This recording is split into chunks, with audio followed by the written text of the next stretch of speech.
Dear old work platform, it's not you, it's us. Actually, it is you. Endless onboarding? Constant IT bottlenecks? We've had enough. We need a platform that just gets us. And to be honest, we've met someone new. They're called Monday.com, and it was love at first onboarding. Their beautiful dashboards, their customizable workflows got us floating on a digital cloud 9. So no hard feelings, but we're moving on. Monday.com, the first work platform you'll love to use.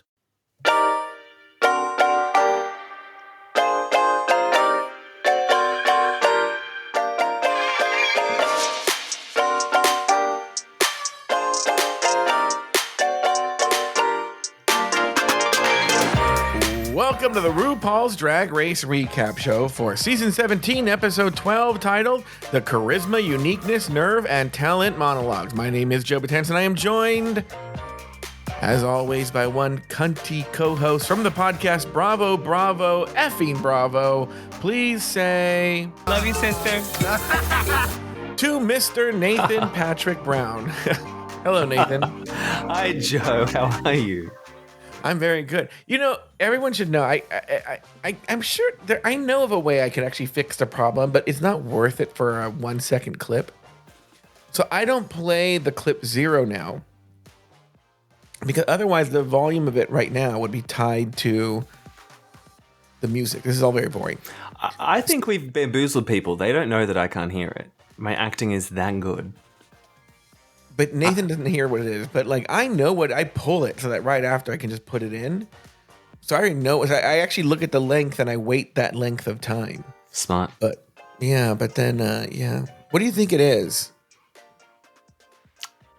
Nothing was said this episode that was particularly memorable. So I couldn't even make a guess. Yeah, it was a tough one. And I will be honest with you. I sort of felt that. Going into the episode. So I really picked, it's happened 4 minutes and 20 seconds into the whole episode. And it's when Anya blows a kiss at the camera and says, "Love you, sister," and blows in reference to Arietti. Oh, that's nice. Yeah. Oh, wait, no. Is she blowing her bad breath in Arietti's direction? Yes. Oh, that's not nice. Yeah. But I was like, oh, that'll be fun. Nathan Patrick Brown, how are you? You know, I just got back from a wedding. We can't talk about it. Oh, we're not going to talk about it, but I will talk about it on the tea. I never give a plug for the tea, but you know, the tea is at the Patreon is just as popular, if not more popular than Recap. Wow. And there's a public feed of the tea. You guys can go check it out. Just look up the tea on Spotify or podcasts and look for a picture of Lori. I think some show came out with some sort of reality star, so it bumped us from the top. But we're like 2 or 3. You know, that's pretty good. Yeah, we were 1 for a long time, but like, you know, the tea with Johanna Schmoshbaum from the Real Housewives of something. I love Johanna Schmoshbaum. Yeah, you know, that one's there now. But anyway, so the tea, big picture of Lori. It says Joe and Jay on it too. Lori insisted her face be on the cover. You should go check that out. And we are going to talk about the wedding on there. Yeah. The wedding of the century. Oh, which I just came back from. Okay, but got back today and I'm tired. Wow. You know, I told Nathan, I don't want to linger on this episode. I'm tired. Yeah.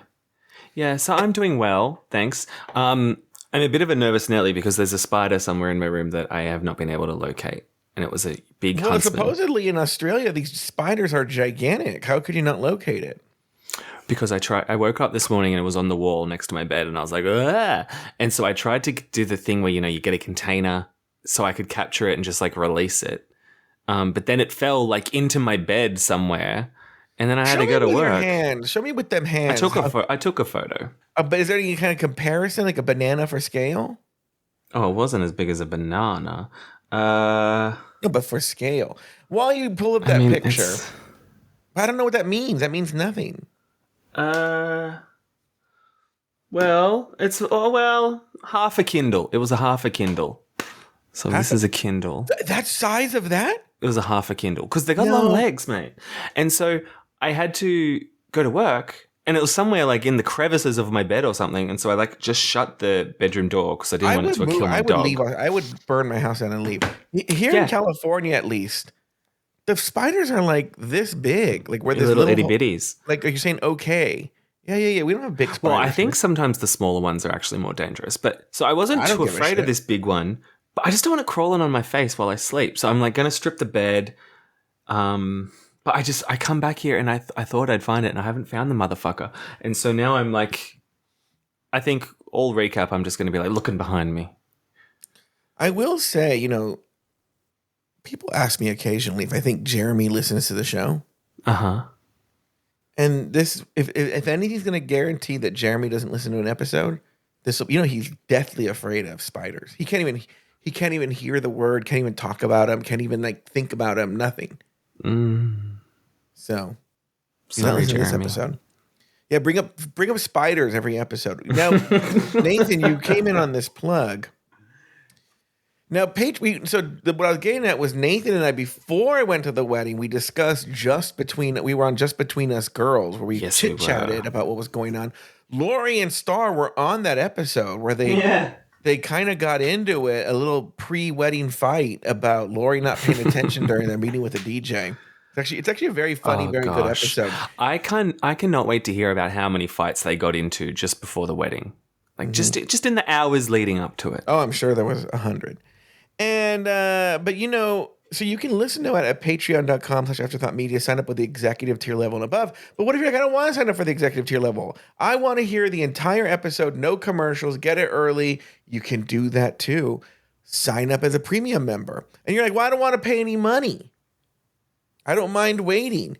Guys, a new thing that we're doing. You can go to patreon.com/afterthoughtmedia. You can go on the app. You can do whatever. Sign up as a free member. There's so much free content. I just dropped an entire 100-episode collection that's completely free and open to the public of a show we have called Throwing Down.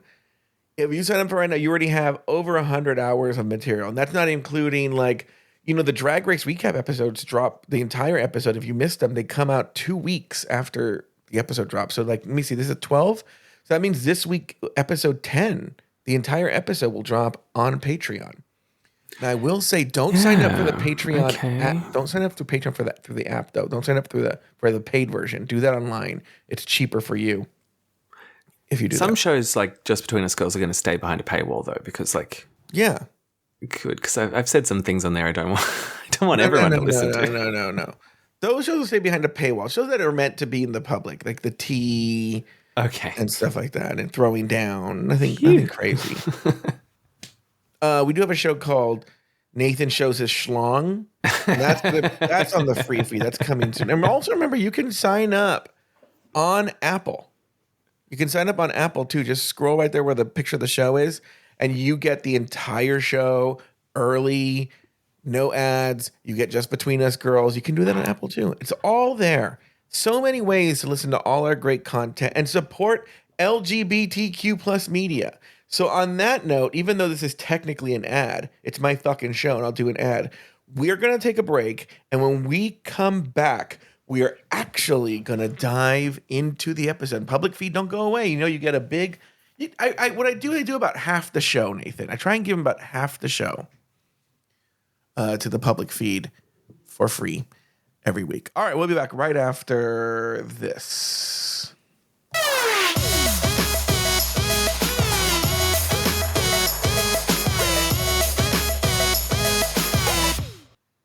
From ADT comes Trusted Neighbor, the new standard in home access. Through the ADT Plus app, easily grant and automate event-based or scheduled access for neighbors, friends, and helpers. Notify trusted individuals of events like alarms or packages, and set access windows for planned guests or even the dog walker without interrupting your day. Visit ADT.com. When every second counts, count on ADT. Requires ADT Complete Pro monitoring plan and compatible devices. Copyright 2025 ADT LLC. All rights reserved. Does it ever feel like you're a marketing professional just speaking into the void?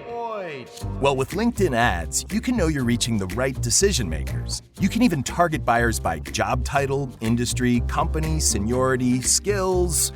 Wait, did I say job title yet? Get started today and see how you can avoid the void and reach the right buyers with LinkedIn ads. We'll even give you a $100 credit on your next campaign. Get started at linkedin.com/results. Terms and conditions apply.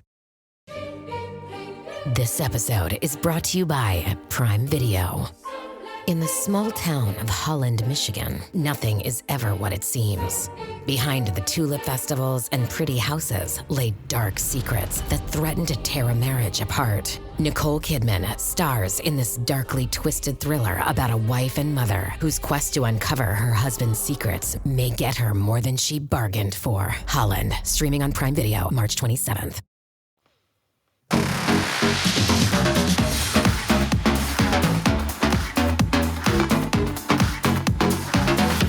And we are back. This week, the queens working in teams of 2 perform both original monologues and interpretive dances around a chosen theme.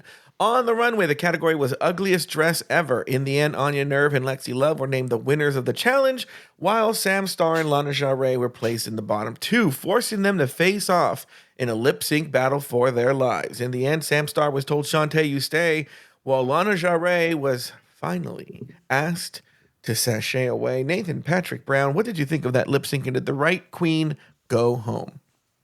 Yeah, there was kind of no suspense or excitement for me throughout this whole episode and the lip sync because I just knew Lana was going home. Like, it was just foretold. So it was hard to get excited about this lip sync, but I guess it was pretty good. Yeah, the right queen went home, even though I feel like in this instance, she probably did win the lip sync. Oh, you think so? Yeah, I thought she was a little bit better than Sam. I kind of felt like Sam was holding back and saving some like extra pizzazz for maybe a lip sync in the future, because I think kind of even Sam thought, nah, she's going home. I don't need to put my full pussy into this. Which is smart. Because I think that was the mistake that this Lydia B. Collins made, was Lydia would have they wanted her to send Lana home. Mm-hmm. She would have won this challenge, that lip sync, if she just didn't do the stupid cutting of the dress, you know? Yeah, but then I think Lydia would have gone home this episode anyway. Oh, you think so? Yeah, I think Lydia and Lana were just both just filler queens. As much as I liked Lydia, but yeah, I they know what they want to do with their story arcs. Yeah. This is what we're getting. Yeah, they kind of telegraphed that Lana was going to go home with her, like, there was a lot of focus on Lana, and you're like, oh, this is the day. Mm-hmm. This is the day she's going home. And let me see, on this lip sync. Look, it wasn't a thrilling lip sync. I've been bored by Lana on her lip syncs since day one. I don't think her lip syncs are particularly special or anything good, and she's never really excited me as a drag queen. Yeah. So, and she just gave her still same lackluster, low energy lip sync that she usually does, where she just struts around and thinks that just by looking hot, she's going to win. And I feel Sam Starr gave like just a competent, lip sync. Was it great? No, you're right. She didn't do any kind of tricks. I'm not sure though that Sam has tricks, but maybe she does. But yeah, she might. But yeah, I don't think so. It's a competent lip sync, and he got the job done that he needed. The producers needed him to do. End of story. What about your big takeaway? What was your big takeaway from this episode? Well, it's to do with the challenge, the main challenge. Sure. I liked that they tried something new. Mm-hmm. It's good for them to do different things each season, mixing it up. Yeah. But I also think that if they're going to do like a vagina monologues, yeah, I almost choked on the word vagina just then. I'm not used to saying it. Maybe we needed a walkthrough or a celebrity coach or someone to help them a little bit more to understand the concept. Or maybe they needed to communicate to them what they actually wanted. Do we want it to be comedy? Do we want it to be serious? Because I don't think the final output was as good as it could have been. And so while I'm like, yeah, good on them for doing something different, now I'm like, maybe they should just do the same challenges every fucking season, because if they're not going to back up the queens for the final product, like, what's the point? I feel like I've made this point or this comparison before, but there's a musical called the 25th Annual Putnam County Spelling Bee. Yeah. Huh? And for people who haven't seen the musical, I don't know if they did this on Broadway, but in every regional production I've seen, so everyone should know it centers around a spelling bee.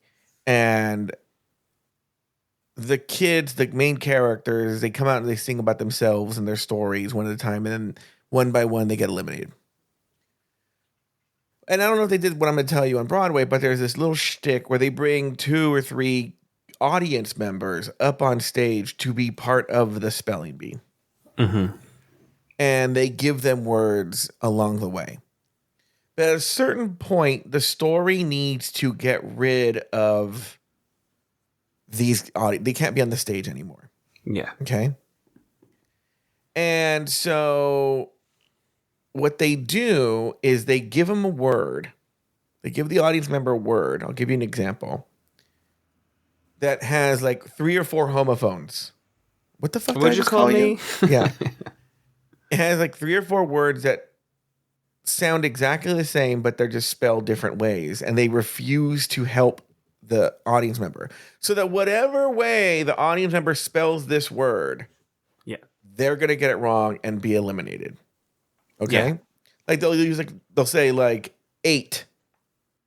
You know, like, oh, is it ATE? Is it EIGHT? Then they won't help them. Mm-hmm. So whatever way they spell it, that's the way it is. And I almost wonder if, in a way, what you're complaining about is by design. So that they can just finally, without any worry about how are we going to make this look good, they can get rid of who they want to get rid of. You know? So if Lana would have done the most hilarious one ever, she could have gotten the critique, well, you know, we wanted to see more depth, Lana. Yeah. You know? Honestly, I don't remember, like, well, we can talk about that when we talk about the challenge. So but that's not my takeaway, but this is what I'm saying, like, you're asking them to be specific. I think it was by design that it wasn't specific. So that they could play around and do the riggery. They need to get more rigorous. They need to rig it more as we get closer to the end so that there's nobody who slips through. I think of Cameron Michaels. I feel like Cameron Michaels stayed 2 or 3 episodes too long. Yeah. You know? Yeah. And so they need a way to get rid of this person, you know, if they need to get rid of them. My big takeaway from the episode is, I guess it's sort of related, is that the judging needs to be consistent. Mm-hmm. It's not a big insightful thing. It's something we've talked about, but I feel like you can't praise someone. Like, if you think about it, you know, it's fun now that I think about it. Even the runway challenge speaks to what I was telling you, because there's like, okay, now we're getting into this challenge. I'm going to go back to what you were talking about. I think they were in a pickle in that they had to put the team they wanted the team to be in the bottom 2. Yeah. Because for all intents and purposes, there was no reason for Sam to be in the bottom. She was just there because she was paired with Lana. You know? She was pretty flat. Look, yeah, but her story? I thought her story was actually one of the clearer stories. Her dance was flat. Yeah, but was it though? Because like this is where we get to your complaint is their complaint was she didn't do anything funny with Lana's story. Lana didn't tell a funny story. That's so true. Lana's story wasn't funny at all. How do you make this like depressing story funny? And it would be kind of weird if Lana was like, and then that's when I watched my mother drown in the river. And Lana's like, you know, like pretending to drown or something. So like, this is going back where like Sam was going to be in the bottom. Whoever was with Lana was going to be in the bottom. Yes. Because the other complaint was that Sam's dress was too beautiful. Well, You it know? was, but the runways haven't mattered before in this season, so why should it now? But Lana's outfit was ugly. But then they said, "Oh, but she just did." Can't this goes back to what I was I saying. know. The judging is so inconsistent; it makes no sense. They read her for not being unique, and yet the runway category was a redo. The runway category was a redo, and they didn't clock her. They clocked her this time for a runway they didn't clock her for before when she redid the Naomi Campbell look. And this week they're like, she just copied the Naomi Campbell look. I'm like, well, why didn't you say season that? 7? You're copying yourself. And why didn't you say that when she walked down the runway that week? Yes. Yeah.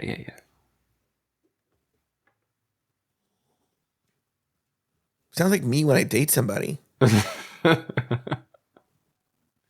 Just yelling at them all the time. I used to be like that. I'm not like that now. I was recently accused by somebody of doing that. I go, when I did that like 4 years ago. Then I got on medication and went back into therapy. I don't do it anymore. Asshole. Unless you have a UTI. That was before the medication. Yeah. The UTI was like in 2018 or something like that. Get over it. Yeah, get over it. Yeah, also too, look, I'm not going to have any big insightful takeaways on the, third to last episode or something. It's just not going to happen. Like, I don't know. The judging's inconsistent. Yeah, as it always is. Yeah, there's not any big insight on this. We're just going through the motions. We're just going along. We're just barreling to the end, So we will see. All right. Well, on that note, and at this position, this is a really good spot to do it. Why don't we say goodbye to our public feed friends? Audio. What's that? In fact, they have a song in Putnam County Spelling where they say goodbye. Yeah, the goodbye song. How does it Sing go? it like goodbye, goodbye, goodbye, goodbye, goodbye, goodbye, goodbye. All right. After Lydia's elimination, the girls say goodbye to Lydia as Lana wipes away the mirror message. Later on the couch, Anya calls out the other queens for taking the easy route by naming Susie as the queen to go home because she is the biggest threat. Meanwhile, Susie wonders why the other queens feel threatened when it's clear that Anya is the front runner. The next day, the girls walk into the workroom ready for a new day. Later, RuPaul enters the workroom to announce this week's mini challenge. The queens will pair up with the queen that gets them the most. We're going to have to explain this in detail, in other words, because it can get kind of complicated. Then they will write a Drag Race bio for their partner. And then that partner has to read the bio. So like if Nathan and I, right?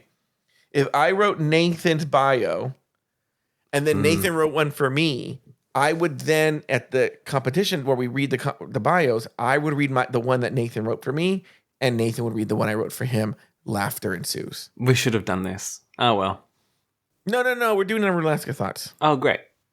Yeah, I already told Robert. And then Robert's like, oh, I haven't watched the episode. Oh.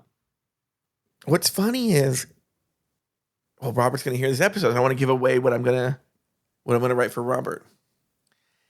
He's a contrarian. He went to Stanford. All the usual things you make fun of him for. No, I'm just telling you. Uh-huh. I will say I didn't think about the contrarian part.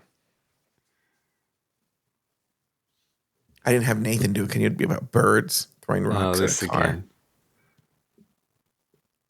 No, if Nathan wrote mine, be like, hi, my name's Joe Batanz. I'm a podcaster from Los Angeles, California. I'm like, oh. And then Nathan's would be horrible. And I would feel bad. You'd be like, I'm a really nice guy who likes to show his friends around. Well, okay, do it right now. If you had to do one for me, just off the cuff, you don't have to write it, but what would be You got to give me the point? thing with the blank and I'll fill in the blank. Oh, there was a thing with a blank? Yeah, when you saw them writing it out, they had the structure and it was what are those things? Where you just got blanks and you fill them in? Oh, like a Mad Lib? Yeah, it was those. You know what? I'll have ChatGPT do it right now.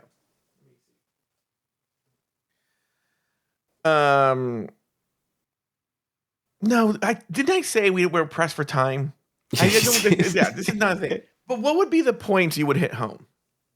I wouldn't. I'd be too scared that you'd get mad and retaliate. Oh my God, it's so dumb. Let me see it. Now this is why I didn't have Nathan do it. Because he wouldn't do anything. It would I wouldn't definitely go below the belt. Mm-mm. I should have had Blackstone do it. Well, okay, let me make it easier for you. What would Blackstone say about me if he had to write the bio? I think there would be some illegal crossing of the border jokes. Oh, if I it's think Blackstone. pedophile. Well, yes. Yes, perhaps. Yeah. Pedophile jokes. You write one about yourself. How about that? No one's meaner to you than yourself. I don't know what you're talking about. What do I mean to myself? Mm-hmm. All right, let's go to this Maxi Challenge presentation. We're just going to fire through it. Your thoughts here. First up was Susie Toot. Thoughts? I thought Jules overshadowed her completely. I don't want to be like a Sam Star and just be ragging on Susie all the time, but Susie's voice is always one level. Mm-hmm. It's like, I don't know. She was, fuck, I don't even know how to describe it, but it just was a bit too forced. Mm-hmm. And just like, I'm putting on a big speech, and then I went to the spelling bee, and then this happened. And it's like, okay, give me some light and shade, ups and downs. And she really only had the one joke at the end where she spelt winner wrong. Other than that, I didn't get many jokes. So I didn't like it. That same note was given for Jules. I said it was decent. It was fine. It told the story. It got us there. It was fine. What did you think of this Jules? Well, I thought her dancing was better than her story. Mm-hmm. She obviously just wanted to talk about her trans identity, right? And she linked it to somehow a ghost because she got the supernatural card. But I guess it's very vagina monologues to do a metaphor that doesn't make sense. But I was like, bitch, I'd rather you just tell me about the time you actually had a ghost in your fucking house. Yeah. But what if you didn't? Lie. Like, who's saying that these women have to be telling the truth? Anya, I said, look. Well, I actually didn't comment on Jules' story. I commented on Susie's dance, where I was like, what else could Susie have done with that story? All right. Yeah, tough Anya. one. Well, it had a lot of energy. Yeah. I thought that was the kind of story that was smart for this challenge in that it wasn't too serious and she could really just say whatever the fuck she wanted. And she did.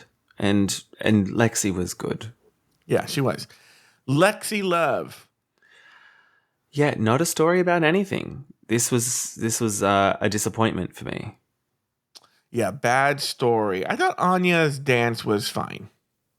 Yeah, it wasn't as good as Lexi's dance. Yeah. Sam Star.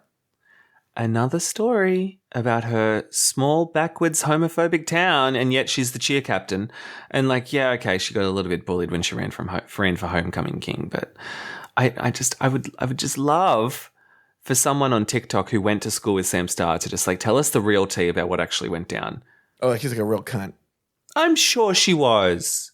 Yeah. She played Ursula in the fucking School Musical and she was cheer captain, and yet also we're meant to believe she's getting shoved into lockers. Mm-mm. I'll tell you what it is. I'll tell you exactly what it is. I don't know if she was nice to everybody. I don't know. But I will tell you exactly what happened. I think that the jocks, for the most part, the ones that didn't have girlfriends, were mean to Sam. Yeah. But Sam's this cute little super gay twink. He's the kind of pocket gay that every girl wants to be friend with and have as like an accessory, like a purse. And so you could tell he was friends with all the popular girls and they fucking protected his ass. And then because they probably dated the more popular boys too, the popular boys got to know him. And I feel he was very protected by the popular kids. Yeah. That there was probably mid-tier kids who that didn't fucking matter because he was cool with the popular girls. He had his little popular girl crew, and they're like, what did you say about him? And they attacked anyone who talked shit on him. Yeah. And he was fine. Like, I want to see, like, this Hormona Lisa. Her fucking, her story was fucking sad. Yeah. Or just Joella, Uh-huh. But Sam Star, I think, was totally fine. I think he had about as much as a good high school experience as you could have being a little faggot in the South. Lana, finally. Well, and all his stories seem to be from high school. I don't know anything about adult Sam Star. I think he's young. And I think he was then whisked away by Trinity the Tuck, and he's just had like a little charmed. I think he's had a very charmed life. Yeah, I think he's had a very charmed life. And then finally, Lana Del Rey. Okay, I actually thought Lana's was really good for like an actual vagina monologue. Like if it's not on the television show called Drag Race where things are meant to be funny and interesting, and if it was actually meant to be like motivational or whatever, she would have done a good job. But other than that, it was a bit too serious and a bit too boring. Yeah. And Sam's dance, I mean, I feel like, not to give Sam a pass, I feel Sam did what Sam could do. With the material. Yeah. Okay, so I didn't talk about this. I didn't talk about this, especially in the public feed part, because they don't get this stuff, and so I'm not gonna tickle their ass with a feather, and then they don't get what it is.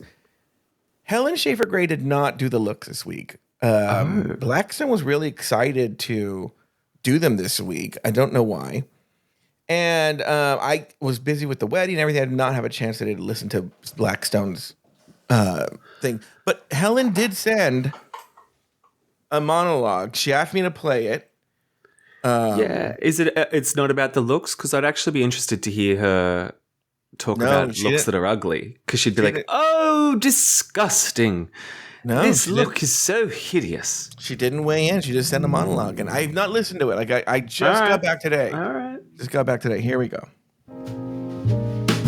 Oh, how desiccated! As you can probably tell from my accent, I am from Greenwich, Connecticut. And though I may come from affluent stock, it was not easy growing up looking as beautiful as I do. This sounds very familiar. I'm gonna do her a favor and not interrupt her monologue, but it's sounding vaguely familiar. Yeah, I think I know. I know what she's referencing. In my youth, I was forced to wear my grandmother's clothes and forced to put on a fashion show in front of a well-curated set of Parisian dolls. As a result, my vagina is very dry. Wait, why would that be a result from putting on a fashion show in front of the doll? Don't know. In fact, it reminds me of Valencia. Not the city where they filmed the show Weeds, but Valencia, Spain. Okay, she's fucking with us, right? Great pronunciation of Valencia. A land where the sky blushes each evening in shades of vermilion and gold, as if embarrassed by the sheer beauty of a place where passion grows wild among the ruins and lovers never say goodbye. Oh, she's on a tangent. Only hasta luego. And it was there that I met Javier. He was dashing, romantic, and oh so charming. Yeah. He was also what we would now call a tree hugger. Okay. We'd now call him that? Why would we now call him a tree hugger? I think they called people tree huggers back then as well. Because if it wasn't green, then we had simply no interest in it at all. Oh, we had a whirlwind romance, and it was then that we simply left Spain and returned to the United States as man and wife. Oh. It wasn't until I moved to Los Angeles, though, that I discovered the medicinal benefits of cannabis. Oh yes, I enjoy myself the occasional jazz cigarette. It really does help me calm down. You see, it's only when I'm in the arms of my dear Javier that my vagina is no longer dry and I feel as if I'm flying. Flying just as high as your receding hairline. Oh. Okay?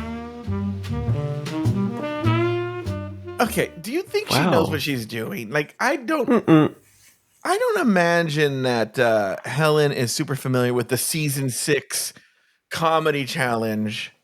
No, I think it's a coincidence. Yeah. All right. But it's nice to know so much about her backstory. Yeah, Javier. Get Javier on the line. Yeah, we're gonna get him on the show. Because he is a tree hugger. Yes. Okay. Yeah. All right. Well, on that note, why don't we bring back my girls?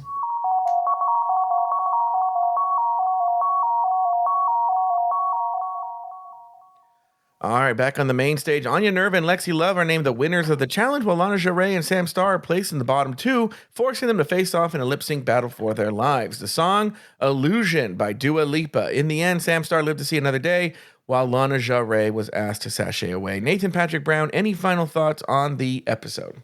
I'm seeing Dua Lipa on the weekend, so excited about that. Yeah. And this celebrity guest panel guy, what was his name? Jared? He seems kind of boring. Gerard Carmichael? Yeah, what's his deal? He's a stand-up comic, but I've never seen him be funny. I've never seen a stand-up. I've never seen a stand-up. And I believe he's the one that did a reality show for himself where I think he was like, it was kind of cringy how he was like trying to like really date, I want to say it was Frank Ocean. It was some other gay celebrity that he was really trying to like date, or it was really super cringy. It was really, really weird. And people were like, this is very strange. Why is he showing us this? This is not making him look good. But yeah, he was very whatever. He was boring. Yeah. Do I have any notes that I missed? I said that already. Oh, so like Lexi goes, I finally got my second win. And to your point, the first one was voted. Technical. Yeah. And still, it was with Anya. She hasn't won one from the judges by herself. She's useless. Go eat some hair. Yeah. Any other thoughts here, Nathan? No. Oh, very good. All right. Well, that's going to do it for this week's episode of RuPaul's Drag Race Recap. Be sure to join us next week as we continue to discuss, dissect, and deconstruct each brand new episode of RuPaul's Drag Race Season 17. So for Nathan Patrick Brown and myself. Goodbye, goodbye, goodbye, goodbye, goodbye, goodbye, goodbye.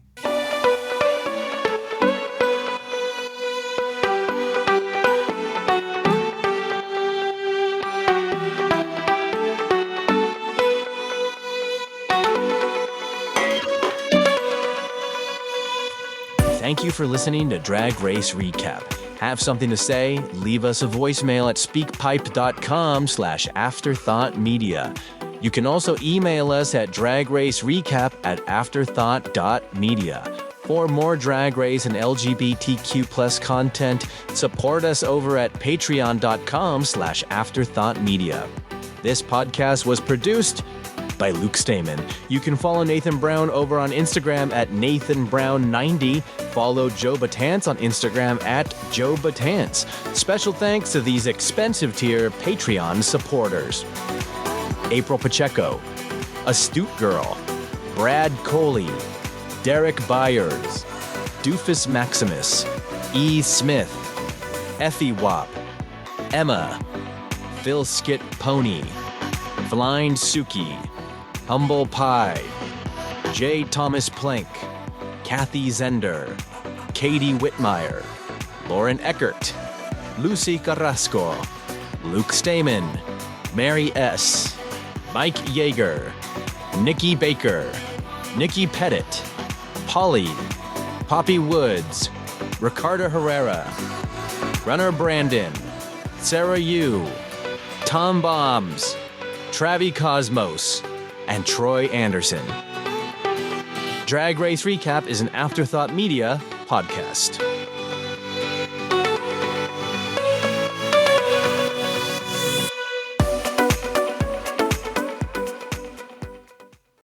Time is precious, and so are our pets. So time with our pets is extra precious. That's why we started Dutch. Dutch provides 24/7 access to licensed vets with unlimited virtual visits and follow-ups for up to 5 pets. You can message a vet at any time and schedule a video visit the same day. Our vets can even prescribe medication for many ailments, and shipping is always free. With Dutch, you'll get more time with your pets and year-round peace of mind when it comes to their vet care.